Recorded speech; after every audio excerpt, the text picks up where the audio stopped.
এই শোনো, একটা কাজ আছে, তুমি করবা? তুমি তো আমাকে একটা কাজ খুঁজে দিতে বলেছিলে, পেয়েছি। তো তুমি করবা কিনা জানি না, তবে পার্মানেন্ট না। কি এমন কাজ আপু? আমার একটা ফ্রেন্ড আছে, তার সাথে থেকে তার বয়ফ্রেন্ড হওয়ার অভিনয় করতে হবে, তার সাথে ঘুরতে হবে এবং তাকে সময় দেওয়া লাগবে। তাতে আমার লাভ কি? কাজ শেষ তোমাকে হিউজ পরিমাণের অ্যামাউন্ট দেওয়া হবে এবং অভিনয়ে কালীন যত খরচ হবে সে বহন করবে। তা করা যায়, কিন্তু আচ্ছা ঠিক আছে, আমি রাজি আছি। তবে এমন করার কারণ কি জানতে পারি? আহা, আধার ব্যাপারেই জাহাজের খবর নিয়ে কি করবা? তোমাকে যেটুকু কাজ এবং টাকা দিলেই তো হয়ে যায়, তাই না?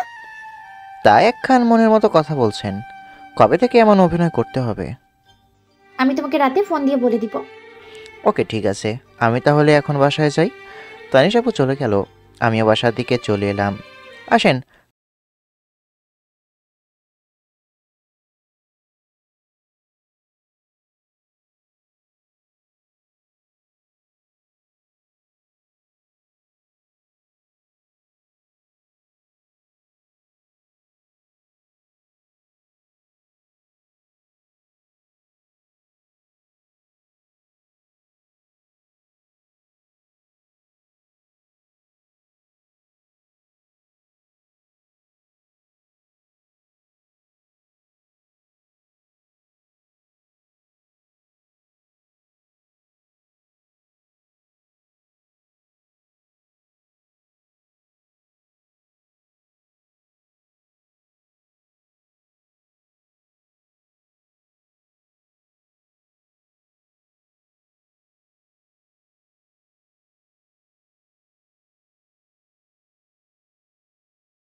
চুপচাপ বসেই থাক।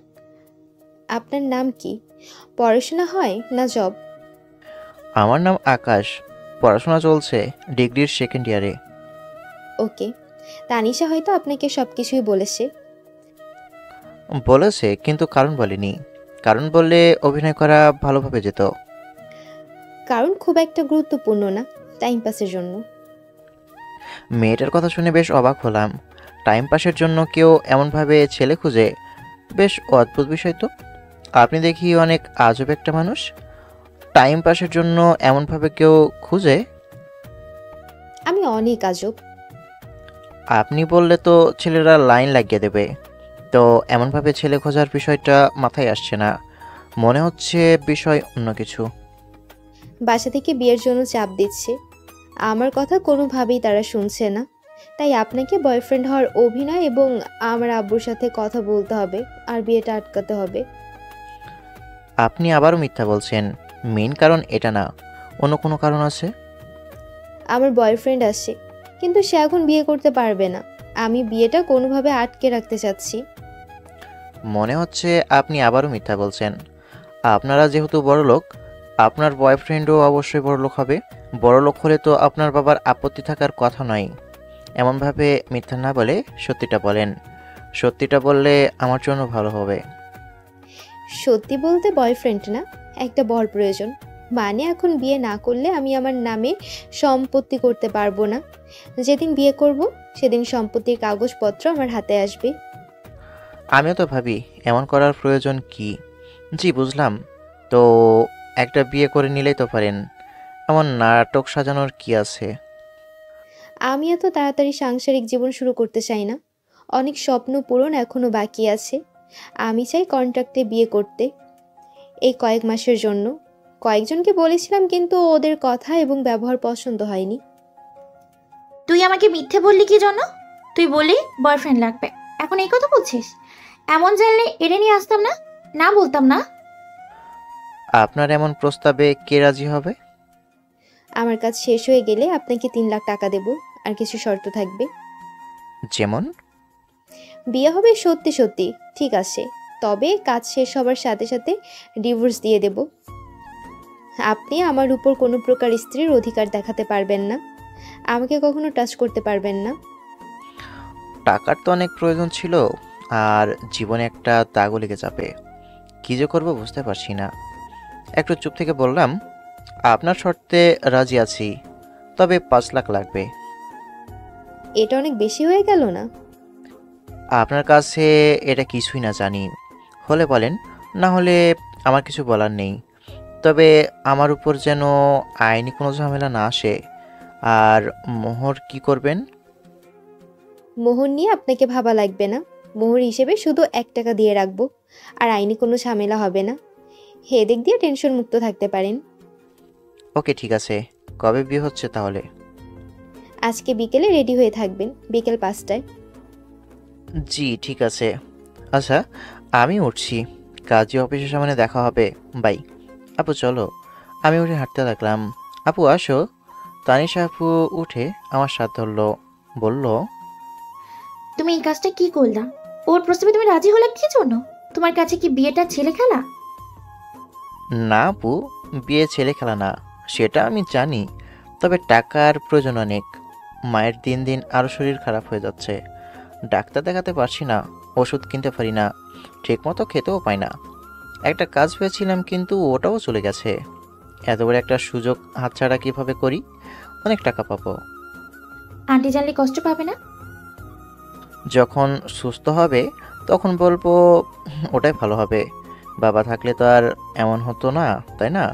জীবনটা রঙিন এবং অনেক সুন্দর হতো।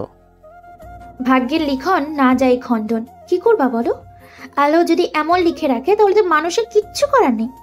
আচ্ছা, আঙ্কেল কি সুন্দর ছিল? আন্টি তো এত সুন্দর না, মানে তোমার মতো আর কি। কত কিউট তুমি। আব্বু অনেক সুন্দর ছিল, তার ফেস কাটিং আমি পেয়েছি। আর কে বলেছে আমার মা সুন্দর না? তোমার থেকে অনেক সুন্দর আছে। হুম, তা তো বুঝতে পারছি। আর তুমি যে পড়াশোনা করছো না, এখন আর কলেজ যেতে দেখতে পাবা না। তেমন চাওয়া হয় না। ওই পরীক্ষার সময় পরীক্ষাগুলো দেওয়া হচ্ছে, এবং বাড়িতে যেটুকু পারছি সেটুকু পড়ছি। ক্লাসগুলো ঠিক মতো করো, তাহলে তো ভালো রেজাল্ট করতে পারবা। তাহলে সংসার চলবে কিভাবে বলেন? তাহলে সংসার চলবে কিভাবে বলো? এমনভাবে যা হয় আর কি। আচ্ছা, ওনারা কি অনেক বড় লোক? কেমন হয়তো বুঝতে পেরেছ, রাগী আর অহংকারী। ওর কেউ নেই, মানে মা বাবা? থাকলে কি এমন করতো নাকি? ও ছোট থাকতে ওর বাবা মা মারা গেছে, আর উইল করে গেছে, যাবে বিয়ে করবে, তবে সব সম্পত্তি পাবে, এর আগে কিছুই পাবে না। আর ওর মা কিছু মাস আগেই মারা গেছে। ও আচ্ছা। তুমি তো ওর অফিসে একটা জব দিতে পারতা, তাহলে তো আর চাকরির বাকরির চিন্তা করা লাগতো না। আগে জানলে তো বলতাম। আচ্ছা, বিকেলে বলে নিব। আর তুমি আমার সাথে থাকবা, ঠিক আছে? ওকে ঠিক আছে, তবে তোমার জন্য অনেক চিন্তা হচ্ছে। আরে আপু, আরে আপু, কোনো টেনশন করবা না। এবার আমি বাসায় যাচ্ছি, এবং তুমিও বাসায় চলে যাও। তারপর বাসায় চলে আসলাম। এসে মাকে বললাম, যাও, এবার তোমাকে ভালো একটা ডাক্তার দেখাতে পারবো ইনশাল্লাহ। তুই টাকা কোথায় পেয়েছিস? পাবো, একটা ফ্রেন্ড দিবে আর কি। আচ্ছা, তুমি কি ওষুধ খেয়েছো? হুম। আর কাজ খুঁজে পেলি? চেষ্টায় আছি, তবে খুব তাড়াতাড়ি হয়তো পেয়ে যাবো। আমি আমার ঘরে চলে এলাম। এসে চুপ করে ভাবতে থাকলাম, আচ্ছা, আমি কি ঠিক করলাম? এটা কি আমার সঠিক সিদ্ধান্ত হয়েছে? ধুর, এত চিন্তা ভাবনা কিসের? যা হবে ইনশাল্লাহ ভালো কিছু হবে। তারপর দুপুর পার হয়ে বিকেল হলো। 4:30টার দিকে বাসা থেকে বেরিয়ে তানিশা আপুর সাথে দেখা করে দুজনে কাজী অফিসের সামনে চলে এলাম। ড্রাইভার, ওনাকে পাঞ্জাবিটা দেন, আর আপনি পাঞ্জাবিটা পরে নিন। জি। ড্রাইভার পাঞ্জাবি দিতে ওটা শার্টের উপরেই পরেই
ও আচ্ছা, দেখছো, আমি জানতে পেলাম অথচ তুমি আগে জেনে গেছো। হুম, বোন বলে কথা। আচ্ছা আন্টি, আমি এখন যাই, না হলে আব্বু আর আম্মুর কাছে কৈফিয়ত দিতে দিতে অবস্থা খারাপ হয়ে যাবে। আচ্ছা ঠিক আছে, যাও। ওকে, আল্লাহ হাফিজ। আর থাকো, বাই। ওকে, আল্লাহ হাফেজ। তানিশা আপু চলে গেল। আমি পকেট থেকে কানের দুলজোড়া বের করে বললাম, এ নাও তোমার সেই কানের দুলজোড়া। তুই কত টাকা পেয়েছিস সত্যি করে বলতো? তুই খারাপ কিছুর সাথে জড়িয়ে পড়িসনি তো? তুমি কি আমাকে সে শিক্ষা দিয়েছো? আচ্ছা তুমি নাও, বাবার শেষ স্মৃতি ছিল এটা। আমি আজকে অনেক খুশি তোমাকে আবার এটা ফিরিয়ে দিতে পেরে। মায়ের চোখে পানি, হয়তো খুশির বহিঃপ্রকাশ এটা। তোমাকে আমি এবার ভালো ডাক্তারের কাছে নিয়ে যেতে পারবো। তোর কথা শুনে কিন্তু আমার ভয় করছে। আরে বললাম তো, ভয় পাওয়ার কিছুই নেই। আচ্ছা এখন গিয়ে রান্না করো তো, আজকে পেট ভর্তি করে খাবো। মা রুমে গেল, আমি সব কিছু রান্নাঘরে রেখে এসে ঘরে এলাম। তারপর টাকাগুলো এক জায়গায় রেখে চুপ করে বসে থাকি। যেগুলো টাকা বেঁচে যাবে ওগুলো দিয়ে কোন একটা বিজনেস করব। টাকাগুলো এমনি এমনি নষ্ট করব না। আল্লাহ হয়তো এবার কষ্ট দূর করবেন। আমার আর্তনাদ হয়তো এবার শুনেছেন। পরের দিন সকালে ঘুম থেকে উঠে ফ্রেশ হয়ে খেতে এলাম। খাওয়া শেষ করে ইরা মেয়েটার ফোন এবং ঠিকানা পেয়ে ওই ঠিকানা অনুযায়ী চলে এলাম। বিরাট একটা বাসা। ভিতরে যেতে যাব তখন গার্ড আটকে দিল। আমি ফোন দিলাম, কয়েকবার রিং হওয়ার পর রিসিভ করলো। রিসিভ করতে বললাম, আপনার বাসার গার্ড আমাকে ভিতরে যেতে দিচ্ছে না। ওয়েট, আমি লোক পাঠিয়ে দিচ্ছি। জি। ইরা ফোন কেটে দিল। একটু অপেক্ষা করতে একজন ভদ্রলোক এলো। গতকাল এই লোক তো ছিল। আসসালামু আলাইকুম, কেমন আছেন? ওয়ালাইকুম আসসালাম। আলহামদুলিল্লাহ, আপনি? আর আজকের পর থেকে বাসের ভিতরে আসতে চাইলে আসতে দেবেন। আলহামদুলিল্লাহ ভালো। আর কোনো কথা হলো না। লোকটার সাথে ভিতরে এলাম। বাপরে বাপ, এটা বাড়ি না অন্য কিছু? বাসার ভিতরে আসতেই, আপনি বসেন এখানে ম্যাম, আপনি বসেন এখানে, ম্যাম আসছে। জি। তারপর সোফায় বসলাম। একটু পরে ইরা এলো। নীল একটা গাউন পরে আছে, দেখতে এত সুন্দর লাগছে যে চোখ ফিরাতে পারছি না। তবু নিজেকে সামলে নিয়ে মাথা নিচু করে থাকলাম। আসতে বললাম, কেমন আছেন? আলগা পিরিত দেখাতে আসবেন না, আমার এসব পছন্দ না। এইসব রেখে কাজের কথায় আসি। একটু পরে উকিল আসবে। জি বুঝলাম। আমাকে কি কি করা লাগবে? যা যা সত্য তাই বলবেন। কেমনভাবে বিয়ে হলো সেটা বলার প্রয়োজন নেই। জি বুঝলাম। একজন কাজের লোক কফি দিয়ে গেল। দিয়ে যেতেই, কফি খান, একটু ওয়েট করেন, উকিল চলে আসবে। একটা কথা বলবো? বলেন শুনি। আপনার অফিসে কোনো কাজের ব্যবস্থা হবে আমার? গার্ড বা কোনো পিয়ন? আমার সার্টিফিকেট অনুযায়ী এরকম কিছু একটা চাকরি পাবো হয়তো, তাই বললাম। আমার কথা শুনে আমার দিকে তাকিয়ে আছে। ভুল কিছু বললে সরি। পরে ভেবে দেখব। ধন্যবাদ। আবারও আপনাকে অনেক ধন্যবাদ, যেমনভাবে হোক। কিন্তু আপনি আমার অনেক বড় উপকার করেছেন। কিভাবে? আমার টাকার অনেক প্রয়োজন ছিল। বাসায় অসুস্থ মা, বাসায় খাবার ছিল না, এই শুধু টাকার জন্য। কথা বলতে বলতে উকিল এলো, এসে সোফায় বসলেন। এইটা আপনার বর? এমনভাবে বিয়ে করলেন যে? ভালোভাবে বিয়ে করতেন ধুমধামের সাথে। বিয়ে করা প্রয়োজন ছিল, আর সম্পত্তিও প্রয়োজন, তাই এমনভাবে করা। বিয়ের কাবিনে বোন পেপার দেখি। মোশাররফ সাহেব, ওনাকে পেপারসগুলো দিন। মোশাররফ সাহেব উকিলকে পেপারগুলো দিল আর আমাকে বিভিন্নভাবে জেরা করতে লাগলো। ইরা মেয়েটার সাইন এবং আমার কয়েক জায়গায় সাইন নিয়ে তারপর কাজ শেষে উকিল বললেন, এই নিন আপনার সমস্ত পেপার। আজকে থেকে আপনার সব কিছু, তবে আপনার সমস্ত প্রপার্টি 30% আপনার বরের। উইলে এটাই লেখা আছে। কি? আপনি আমাকে এটা আগে বলেননি কেন? উকিল উঠে চলে গেল। ইরা 2 হাত মাথায় দিয়ে মাথা নিচু করে আছে। আচ্ছা শুনেন, আপনার সম্পত্তিতে আমার বিন্দুমাত্র লোভ নেই। পেপার বানান, আমি ওটার জন্য আমি সাইন করে দিচ্ছি। আমাকে আমার পাওনা এবং একটা জব দিলেই হবে। আমার কথা শুনে মাথা উঁচু করে আমার দিকে তাকিয়ে আছে। আচ্ছা, আপনি ওই উকিলকে আবার ডাকেন। ওয়েট ওয়েট, আমি আর আপনি উকিলের অফিস এবং কাজী অফিসে যাব। একটু অপেক্ষা করেন, আমি আসছি। ইরা মেয়েটা উঠে রুমের দিকে চলে গেল।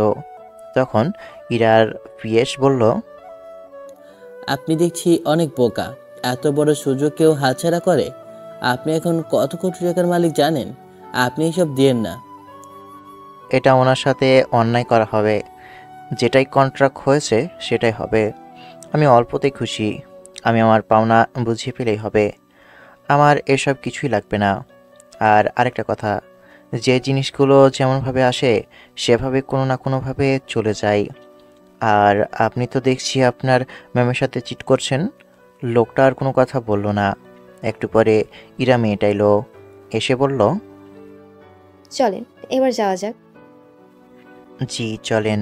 তারপর বাসা থেকে বেরিয়ে কাজী অফিসে এলাম। কাজী আমাদের দেখে তো বেশ অবাক। আগামীকাল বিয়ে হতে হতে আবার কি হলো? তেমন কিছুই না, ডিভোর্স দিয়ে দিব।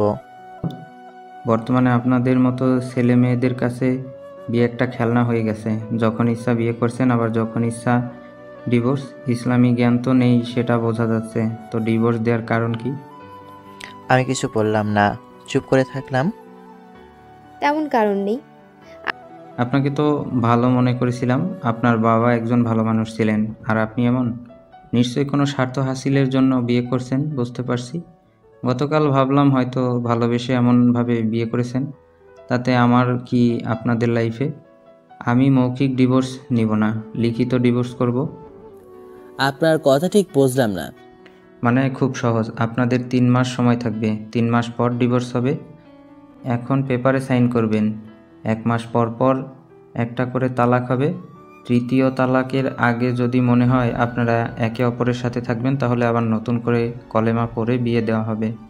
আর তৃতীয় তালাক হয়ে গেলে আর সম্ভব না। আমি পেপারগুলো রেডি করছি, আপনারা একটু বসেন। কাজী সাহেব, আমার যতদূর জানা আছে প্রাপ্তবয়স্ক হলে তো একবারে ডিভোর্স হয়ে যায়। আমরা দুজনে অ্যাডাল্ট। আরে রাখেন, সমস্যা নেই। আরে রাখেন, সমস্যা নেই। দেখতে দেখতে কবে 3 মাস পার হয়ে যাবে তার ঠিকই নেই। আমি আর কিছু বললাম না। কাজী পেপার রেডি করতেই দুজনে সাইন করে দিলাম আর দুজনকে একটা একটা করে পেপার দিল। আবার বিয়ে করতে গেলে এটার খুব প্রয়োজন পড়বে। বিয়ে করতে গিয়ে যদি জানে আমি ডিভোর্সি আর তালাকের পেপার নেই, তাহলে কনে বাড়ির লোকজনের থেকে মায়ের খেয়ে আসতে হবে।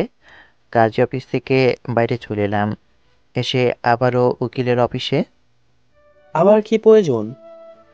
উকিল সাহেব, আমার নামে যেই প্রপার্টি হয়েছে সব আমার স্ত্রীর নামে করে দিতে চাই। আমার কথা শুনে উকিল আমার দিকে তাকিয়ে আছে। সিরিয়াসলি? জি স্যার।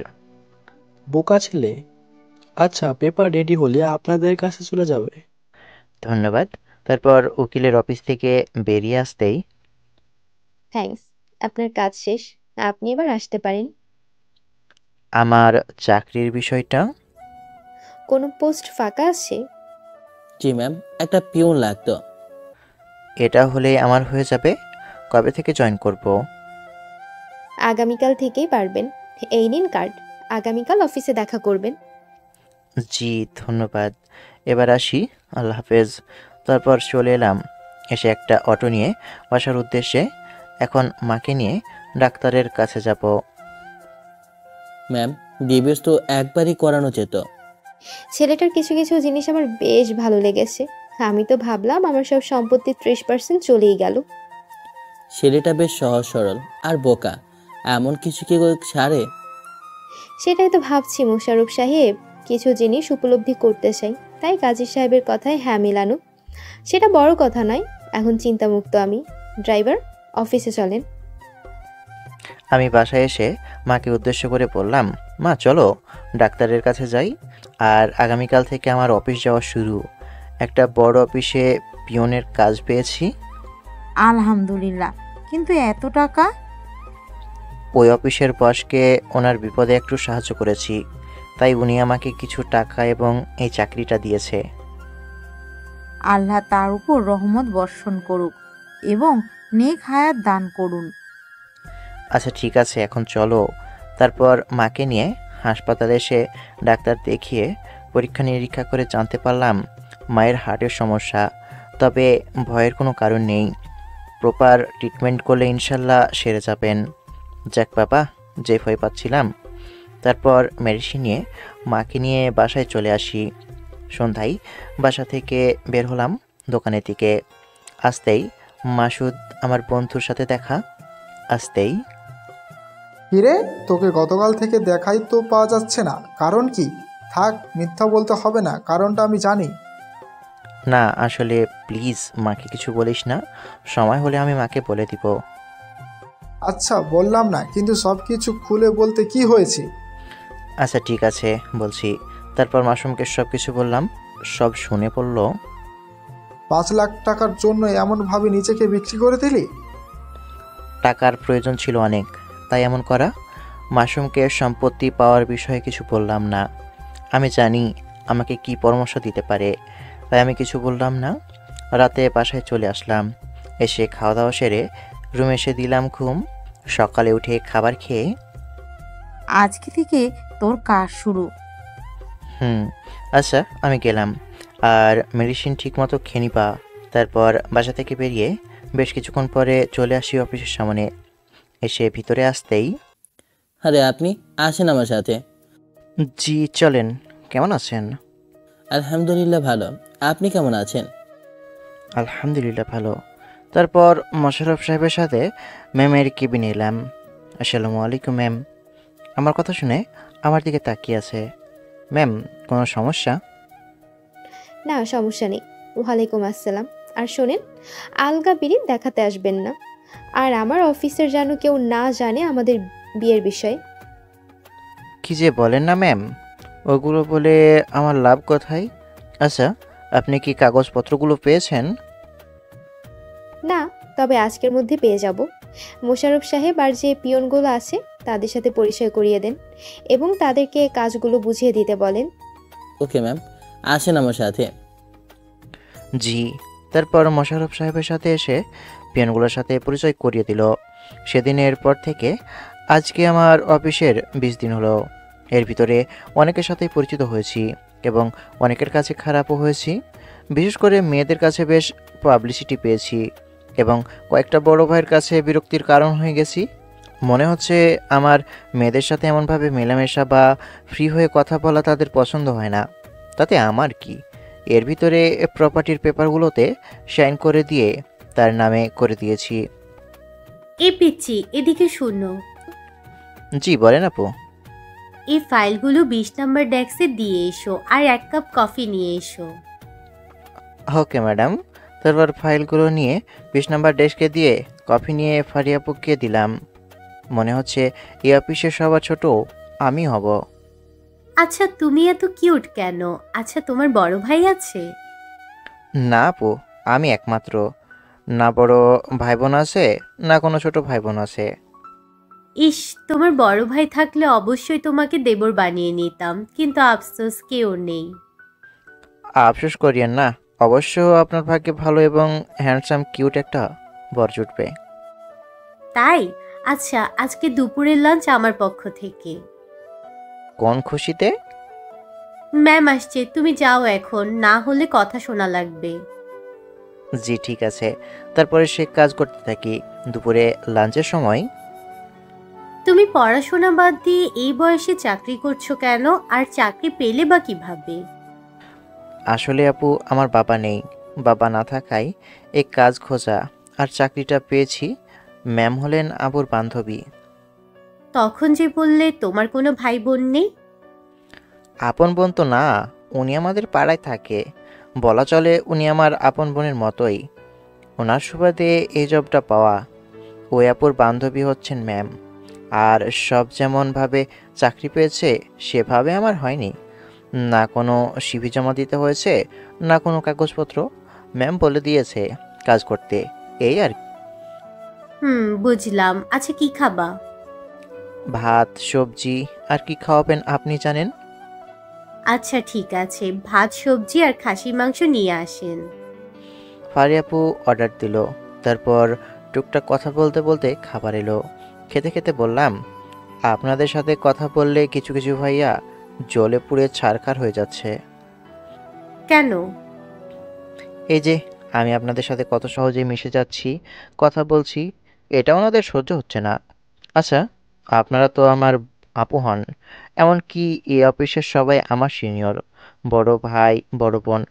ছোট ভাই হয়ে বড় বোনদের সাথে কথা বলতেই পারি। এখানে ওনাদের সমস্যা কোথায়? বাদ দাও, ওদের কথায় কান দেওয়ার প্রয়োজন নেই। ওসবকে কে বোঝাবে? তুমি আমাদের ছোট ভাই। জি। তবে তোমার বড় ভাই থাকলে অবশ্যই তোমাকে দেবর বানিয়ে নিতাম। অবশ্য তোমার ভাই থাকলে তোমার মতোই হতো। আচ্ছা বলো, প্রেম কয়টা করেছো? আমি কি আসতে পারি এখানে? আরে আসেন আসেন, আজকে আপনার অনেক দেরি হলো যে। অনেক কাজ ছিল জনাব। তোমাদের দেখি খাওয়া শেষ। হুম, আসেন, না খেলে বসেন। আমি কিন্তু খাওয়াতে পারবো না, এখনো কোনো বেতন পাইনি। আচ্ছা, আমি বিল দেব পিচ্ছি। এই ওয়েটার, খাবার নিয়ে আসেন।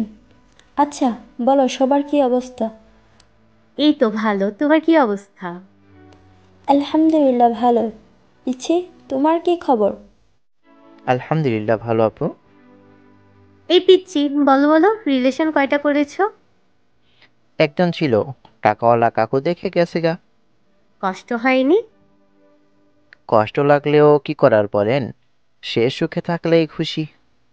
আহা, তোমাকে ছেড়ে চলে গেল আর তুমি খুশিকে নিয়ে পড়ে আছো। সে আমাকে ভালোবাসেনি ঠিক আছে, কিন্তু আমি তো তাকে সবটুকু দিয়ে ভালোবেসেছিলাম। আমি তো ওর খারাপ চাইতে পারি না। মেয়েটার কপাল পুড়লো। আচ্ছা, আর রিলেশন করো না। একটা ধাক্কায় সামলে উঠতে পারিনি, আর আরেকটা প্রেম করব। তারপর টুকটাক কথা বলতে বলতে খাওয়া শেষ করে অফিসে চলে আসি। এমনভাবে আরও কিছুদিন চলে গেল। আজকে বেতন দিল। সেই খুশিতে তানির সাহেবকে বাজারে ডেকেছি, তারে ট্রিট দিব। এখন সন্ধ্যা 7টা বাজে, কিন্তু তাহার দেখা নেই। ওই তো এসেছে মহারানী। এতক্ষণ কোন ব্যাটার লাগেছিলা? ধুর ফাজিল, আমার ওইসব কিছুই নেই। বলো, এমনভাবে ডেকেছো কেন? আজকে বেতন পেয়েছি, তাই তোমাকে ট্রিট দিব। আচ্ছা চলো, ফুল দিয়েই শুরু করি। তাই নাকি? আচ্ছা চলো তাহলে। হুম। একটা ফুলের দোকানে এলাম।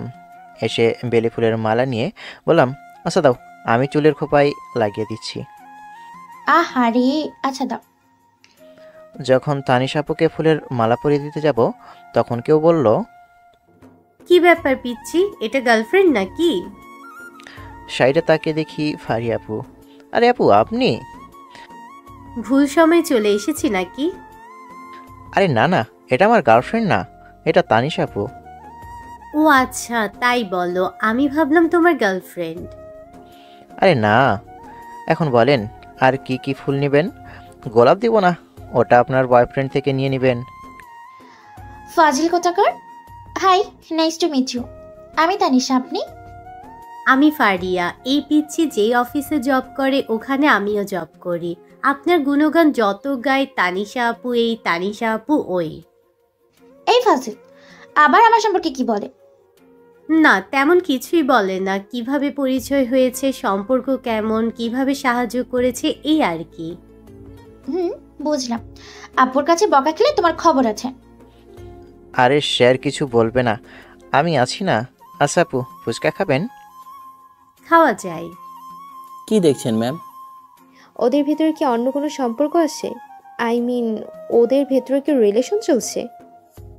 মনে হয় না ওদের ভিতরে কোনো রিলেশন আছে। যদি কোনো প্রকার রিলেশন থাকতো তাহলে কখনোই আপনাকে ওই ছেলের সাথে পরিচয় করে দিত বা এমনভাবে বিয়ে হতে দিত। টাকার জন্য এমন করতে পারে? মনে হয় না ম্যাম, টাকার জন্য এমনভাবে নিজের বয়ফ্রেন্ডকে অন্যের হাতে দিয়ে দিবে। আর ছেলেটা যদি টাকার জন্য এমন করতো তাহলে আপনার অর্ধেক সম্পত্তি ছেলেটার থাকতো, আপনি ফেরত পেতেন না। বুঝলাম। আচ্ছা চলেন এবার যাওয়া যাক। ভালোবাসা কাকে বলে কে জানে? ভালোবেসে দেখেন, তাহলেই বুঝবেন। হয় বরবাদ হয়ে যাবেন, আর না হলে পৃথিবীর সবচেয়ে সুখী মানুষ হবেন। মানুষ ভালোবেসে পাগল হয়েছে, আবার মানুষ ভালোবাসা পেয়ে পাগল থেকে সুস্থ হয়েছে। আচ্ছা এবার বাসায় চলেন। তারপর ঘোরাঘুরি করে বাসায় চলে আসি। পরের দিন সকালে ম্যামের রুমে কফি নিয়ে যাওয়ার সময় কারোর সাথে ধাক্কা লেগে একজনের উপর কফি পড়ে গেল। রাস্কেল, দেখে শুনে চলাফেরা করতে পারিস না? আমার এত দামি স্যুটটাকে নষ্ট করে দিল। এইসব ছোট লোকের বাচ্চাদের কাজে রাখে কে? কমন সেন্স বলে কোনো কিছুই নেই। রাবিস কোথাকার। সরি স্যার, আমি খেয়াল করিনি। এই ভিখারের বাচ্চা, এর দাম জানিস? আবার মারতে যাবে তখন কেউ হাত ধরে নিল।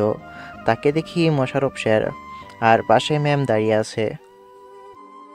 আপনার সাহস কি করে হয় আমাকে আটকানোর? কি সমস্যা হয়েছে মিস্টার খান? এমন চিৎকার করছেন কি জন্য? এই ছোট লোকের বাচ্চা, পিয়নের বাচ্চা পিয়ন, আমার স্যুটের উপর কপি ফেলে দিয়েছে। কি সবকে আপনার অফিসের জব দিয়ে রেখেছেন? কমন সেন্স, কাণ্ডজ্ঞানহীন সব। এইসব ছাগলের বাচ্চা দিয়ে কিভাবে অফিসের কাজ করেন? আপনি কিন্তু এখন বেশি বলছেন। আমার এমপ্লয়ীদের অপমান মানে আমার অপমান। আর মানুষের ভুল হতেই পারে, কেউ ইচ্ছা করে আপনার উপর কফি ফেলতে আসবে না, এটা ভুলবশত হয়েছে। আপনার এতটুকু কমন সেন্স নেই যে এমনভাবে অফিসের ভেতরে চিৎকার করছেন? সরি স্যার, আমি আসলে দেখতে পাইনি, ভুলবশত এমন হয়ে গেছে। সরি ম্যাম, আমার ভুল হয়ে গেছে, আর এমন কখনো হবে না। আপনার ব্যবহার পছন্দ হলো না। সামান্য একটা পিয়নের জন্য আমার সাথে এমন আচরণ। সরি, আপনার কথাটা ঠিক বুঝলাম না। আমি আপনার সাথে কবে বাজে ব্যবহার করলাম? আপনার সাথে সকল ডিল ক্যান্সেল। হোয়াট? আপনি সামান্য এই বিষয় নিয়ে ডিল ক্যান্সেল করে দিবেন? আমার যেখানে অসম্মান হয় সেখানে কিভাবে বিজনেস করব? ছেলেটা চলে গেল, আমি চুপ করে দাঁড়িয়ে আছি। সরি ম্যাম, আমার জন্য আপনার এত বড় ক্ষতি হয়ে যাবে ভাবতেও পারিনি। প্লিজ আমাকে মাফ করে দেন। দেখে শুনে হাঁটতে পারেন না? চোখ কোথায় রাখেন? এমনিতে আড্ডা তো ভালোভাবেই দিতে পারেন, তখন কোনো সমস্যা হয় না। সরি ম্যাম, প্লিজ আমাকে মাফ করে দেন। নেক্সট টাইম যেন এমন ভুল না হয়। এখন সবাই নিজ নিজ কাজে যান। এমনভাবে জটলা কিসের জন্য? Sorry ma'am. ম্যাম চলে গেল, আর বাকি সবও চলে গেল নিজ নিজ কাজে। আমি একটা জায়গায় বসলাম। বসে থেকে হবে না, কাজ করি, না হলে দেখা গেল চাকরিটাই চলে যাবে। ম্যাম, ছেলেটাকে আপনার থাপ্পড় দেওয়া ঠিক হয়নি। আপনি বললেন মানুষ মাত্রই ভুল হয়, আর আপনি কিনা ওকে মারলেন। বিয়েটা আপনি যেভাবেই করুন না কেন, সে এখন আপনার বর আছে। ওর সম্মানের সাথে আপনার সম্মান জড়িয়ে আছে। যদি কোনোভাবে এটা জানাজানি হয় তাহলে আপনারও সম্মান যাবে। প্লিজ আপনি আমাকে একটু একা থাকতে দিন। 2 তারিখে 1 তালাক হয়ে গেছে না? জি ম্যাম। আর ওই ছেলেকে আমার কেবিনে পাঠিয়ে দিন, আর আমার কেবিনে আপনি বা কেউ না আসে। জি ম্যাম। কাজ নেই তাই চুপ করে বসে আছি। তখন মোশাররফ সাহেব এলো। জি বলেন। ম্যাম, আপনাকে তার কেবিনে ডাকলেন? আমার চাকরি কি চলে যাবে? ম্যামকে একটু বুঝিয়ে বলেন না, যেন চাকরিটা না নেই। আহা, এত ভয় পাচ্ছেন কেন? আপনি তো আগে ম্যামের কেবিনে যান। ঠিক আছে, আমি ভয়ে ভয়ে ম্যামের কেবিনে এলাম। এসে বলতে লাগলাম, প্লিজ ম্যাম, আমার চাকরিটা নেবেন না, আপনার অফিস থেকে বের করবেন না। আমার এমন ভুল হবে না, ইনশাল্লাহ। তখন থাপ্পড় দেওয়ার জন্য সরি, আপনাকে থাপ্পড় দেওয়া উচিত হয়নি। ম্যামের মুখে এমন কথা শুনে ওনাদিকে অবাক হয়ে তাকিয়ে আছি। ম্যাম, আপনি ঠিক আছেন তো? আপনি কি অসুস্থ? আমাকে দেখে কি অসুস্থ মনে হচ্ছে? না, আসলে আমাকে সরি বললেন তো তাই। আচ্ছা সরি, আমার ভুল হয়েছে। এমন না দাঁড়িয়ে থেকে বসেন। আচ্ছা, আপনার ফ্যামিলিতে কে কে আছে? ম্যাম, কিছু কি হয়েছে? কোনো প্রয়োজন হলে আমাকে সরাসরি বলুন, যতটুকু সাহায্য করার আমি ততটুকু করব। আমাকে দেখে কি আপনার এইসবই মনে হয়? লোভী, সুযোগ সন্ধানী? ম্যামের কথা শুনে চুপ করে আছি। না আসলে ম্যাম, আপনি তো কখনো কারণ ছাড়াই কিছু করেন না, তাই বললাম আর কি। না, এখন কোনো কারণ বলছি না। আপনার ফ্যামিলিতে কে কে আছেন বলেন। আমি আর আমার মা। বাবা মার বয়স 10 বছর যখন ছিল তখন মারা যায়। আপনার তো কেউ নেই, তাই না? হুম, আপনি আর আপনার আম্মু আমার সাথে আমার বাসায় থাকবেন। আপনার কথা ঠিক বুঝলাম না, কি কারণে থাকবো আপনার বাসায়? আমার কিছু জিনিস উপলব্ধি করার আছে, আমি জিনিসগুলো ফিল করতে চাই। আমি আপনি বলতে পারবো না, তুমি করে বলি। তা বুঝলাম, কিন্তু কি পরিচয় থাকবো? আর আমার মাকে কি উত্তর দিব? আর একটা তালাক হয়ে গেছে, আর 2টা বাকি আছে। আবারও বিয়ে করব। ম্যামের কথা শুনে বেশ অবাক হলাম। মতলব ছাড়া কোনো কিছুই করার পাত্রী ইনি না। ম্যাম, কোনো সমস্যা থাকলে বলতে পারেন। তখন মিথ্যা বলেছিলাম দেখে বুঝে নিয়েছিলেন আমি মিথ্যা বলছি, আর এখন সত্যি বলছি দেখে মিথ্যা মনে হচ্ছে? আর এখানে কোনো অভিনয় বা ছলনা নেই, আমি সিরিয়াস। আপনি যে শর্ত দিয়েছিলেন ওগুলো কি ভুলে গেছেন? আর আপনি তো বলেছিলেন আপনি এখন সাংসারিক জীবন শুরু করবেন না, আপনার এখনও অনেক স্বপ্ন পূরণ বাকি আছে। হ্যাঁ বলেছিলাম, কিন্তু এখন আমি আমার কথা ফিরিয়ে নিচ্ছি। ওই স্বপ্নগুলো পূরণ বিয়ের পরেও করা সম্ভব, কিন্তু আমি অনেক কিছুই মিস করেছি এবং মিস করছি, যা ভবিষ্যতে আর করতে চাই না। কিছু কিছু জিনিস আমি ফিল করতে পারছি, যা এর আগে পারিনি। আপনার কথা বুঝলাম, কিন্তু ম্যাম, আমি তো আপনার সাথে থাকতে পারবো না, আমাকে মাফ করবেন। আপনি বলেছিলেন যে কাজ শেষে ডিভোর্স দিয়ে দিবেন, তাই রাজি হয়ে গেছিলাম, হলে কখনোই হতাম না। আমার ভেতরে কমতি কিসের? আপনি সব দিক থেকেই পারফেক্ট আছেন, কিন্তু আমি আপনার যোগ্য না, আমি পারফেক্ট না। কেন না হতে? কতক্ষণ? একটা প্রবাদ আছে জানেন তো, স্বভাব যায় না মলে, কয়লা যায় না ধুলে। আমি যতই নিজেকে পরিবর্তন করতে চাই, পারবো না, আমার দ্বারা সম্ভব নয়। মানুষের দ্বারা সব কিছু সম্ভব, আমি তোমাকে সেভাবেই বানিয়ে দিব। হয়ে গেলে আপনার কাছে খোঁচা খেতে খেতে জীবন যাবে। মানুষের একটা ধর্ম খোঁচা দিয়ে কথা বলা। যখন খোঁচা দিবেন তখন ওগুলো বুকের ভিতরে তীরের মতো গিয়ে লাগবে। আমি এমনই ঠিক আছি ম্যাম, সাধারণ সিম্পল, কোনো অহংকার নেই, কোনো অ্যাটিটিউড নেই। ডিভোর্সটাও হয়ে যাক, তখন আপনি ভালো কাউকে দেখে বিয়ে করে নেবেন। আমি পারবো না ম্যাম, দুঃখিত। তেমন কোনো সমস্যা হবে না, আমি কোনো খোঁটা দিব না, আমি তোমাকে কোনো রকমভাবেই ছোট হতে দেব না। ম্যাম, নিজের জিহ্বাকে বিশ্বাস নেই, আর আপনাকে আমি কিভাবে বিশ্বাস করব? আমাকে আপনার এত খারাপ মনে হয়? তুমি আমার উপর বিশ্বাস রাখতে পারো, আমার বিশ্বাস। ম্যাম, আপনি আপনার টাইপের অনেক ছেলে পাবেন, এমনকি অনেক ভালো ভালো ছেলে পাবেন। আমাদের ভিতরে যে চুক্তি হয়েছিল সেটাই হবে। আমি যে কয়েকটি খোঁজ নিয়ে দেখেছি সেখানে সব কয়টা লোভী পেয়েছি। সত্যি বলতে তোমার মতো আর কাউকে পাইনি। তুমি এত সম্পদ হাতে পেয়েও কত সহজে দিয়ে দিলে। আমি বিষয়টা বুঝতে পারছি ম্যাম। চিন্তা করবেন না, আপনি আমার থেকে ভালো কাউকে পাবেন। আল্লাহর উপর ভরসা রাখেন। আমি পেয়েছি, আর এখন আমি হাতছাড়া করতে চাই না। তুমি তোমার আম্মুকে বলো, এবার ভালোভাবেই বিয়ে করব। আর তুমি বলতে না পারলে আমি সব কিছু আম্মুকে বলবো। আপনার কথা কেন যেন বিশ্বাস করতে পারছি না। আপনার এমন কথা শুনলে মনে হয় আপনার প্রতি কথার পিছনে কোনো না কোনো উদ্দেশ্য লুকিয়ে আছে। আমার মনে হয় না আপনি কাউকে ভালোবাসতে পারেন। কেন পারবো না? আমার কি মন নেই? আল্লাহ কি আমাকে হৃদয় ছাড়া পৃথিবীতে পাঠিয়েছে? আমি এত কথা বলতে পারবো না। আমি আর কিছু বলতেও চাইছি না। আপনি খুঁজে থাকেন, ইনশাল্লাহ ভালো কাউকে পেয়ে যাবেন। এতক্ষণ তোকে ভালোভাবে কথা বলেছি দেখে খুব সাহস দেখানো হচ্ছে, তাই না? বিষয়টা তেমন না, আপনাকে আমার পছন্দ নয়। আমি শুনেছি আপনার অনেক ছেলে ফ্রেন্ড আছে। আমি সব থেকে ঘৃণা করি যেসব মেয়েদের ছেলে ফ্রেন্ড এবং ছেলেদের মেয়ে ফ্রেন্ড আছে। আর আপনার পোশাক আমার পছন্দ নয়।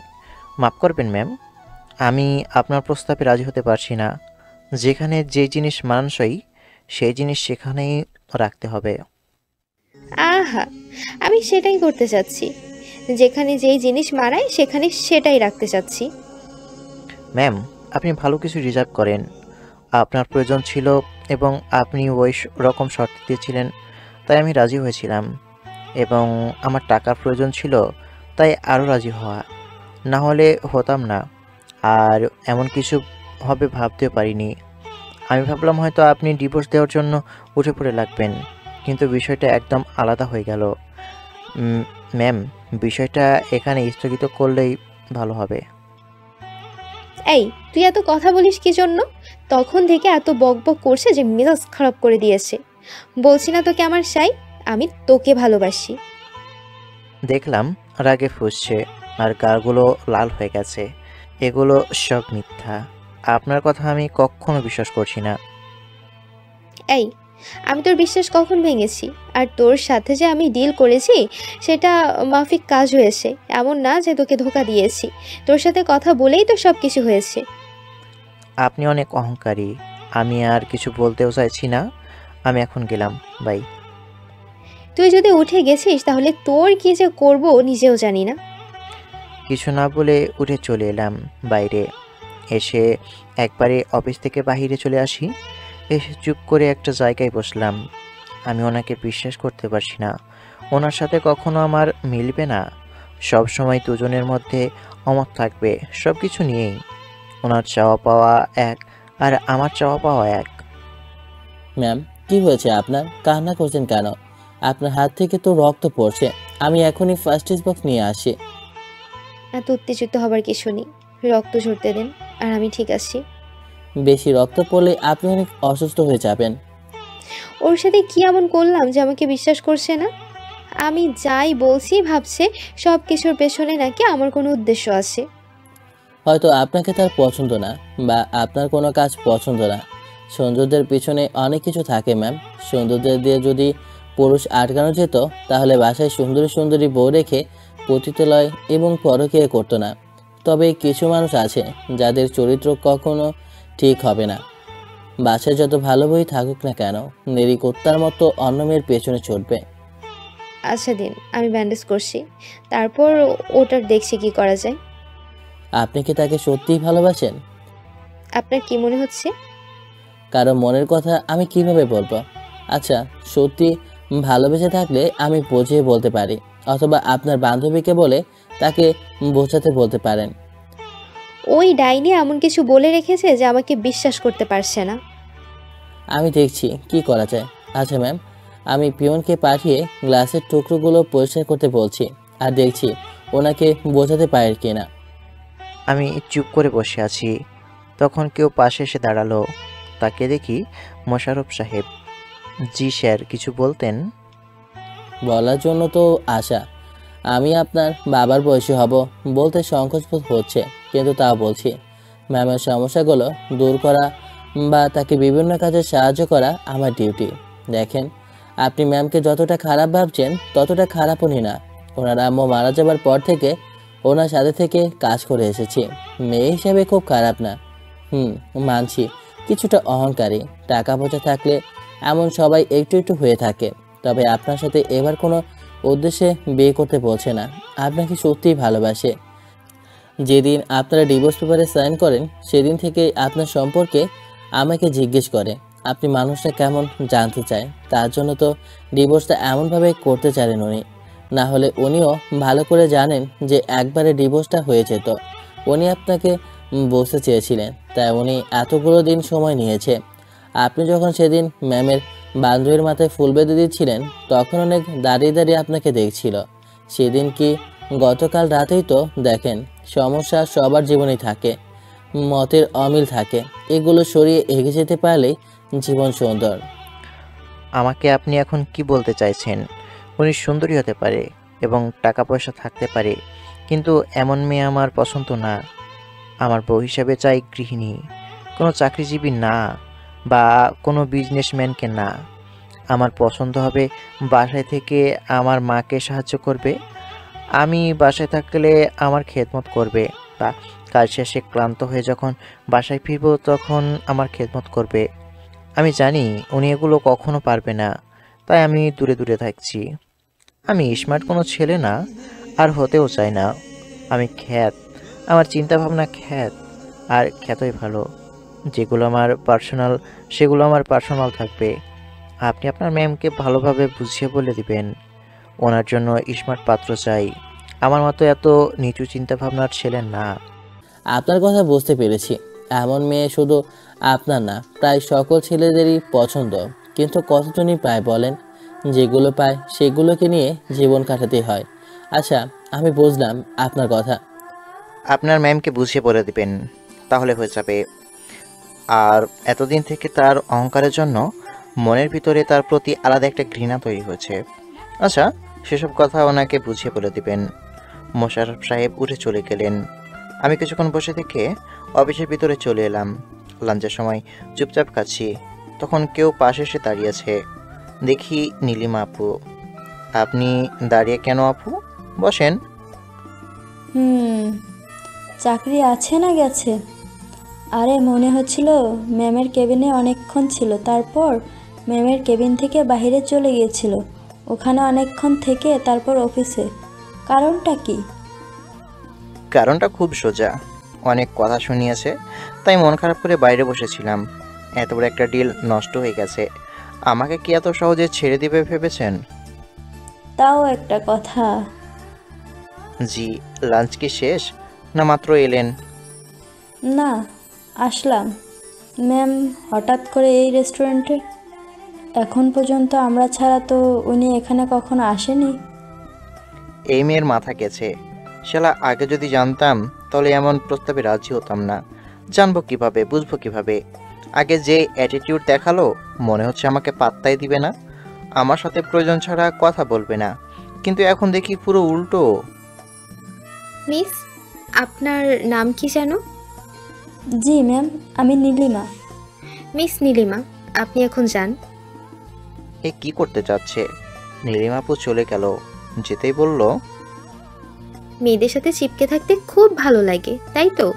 যখন দেখি মেয়ে পাশে আছে।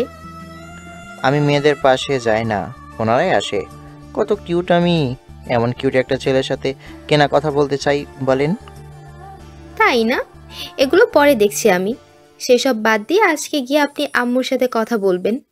অবাক হওয়ার কিছু নেই, আমি যেটা বলছি সেটা করবেন, আর না হলে আমি কি আম্মুর সাথে কথা বলবো। আচ্ছা ম্যাম, আপনি কি মদ বা ড্রিঙ্কস করেন বা নেশা জাতীয় দ্রব্য খেয়ে থাকেন? না শোনা, আমি ওগুলো কিছু খাই না। তবে একবার ড্রিঙ্কস খাওয়া হয়েছে, একবার না কয়েকবার হয়েছে। আর এখন আমি তোমার নেশায় আসক্ত। খাবার খাওয়া বাদ দিয়ে ম্যামের দিকে তাকিয়ে আছি।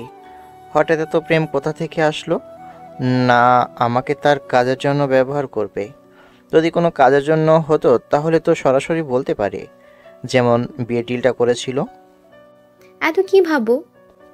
তেমন কিছুই না, আপনি আমার বাকি টাকাগুলো দিয়ে দেন। মাত্র 3 লাখ তুমি চাইলে আমার সমস্ত কিছু তোমাকে দিয়ে দিতে পারি। আমি যদি আপনার সব কিছু নিয়ে তাড়িয়ে দিই? এতটুকু বিশ্বাস আছে যে তুমি সেই রকম কিছু করবা না। তোমার মনে যদি এরকম কিছু থাকতো তাহলে এত কিছু পাবার পর ফেরত দিতা না। আর তুমি আমার পিএসকে সেদিন কি বলেছো সেটাও ওনার থেকে শুনেছি। আমি তোমার সততা দেখে ফিদা। আমি অত কিছু বুঝি না, তুমি যদি না বলো আম্মুকে আমি সব কিছু বলবো। ম্যাম উঠে চলে গেল। আমি বেশি কিছু না ভেবে খাওয়া শেষ করে চলে আসি অফিসে। কি যে একটা ঝামেলায় পড়লাম। অফিস শেষ করে সন্ধ্যায় বাড়ি এলাম।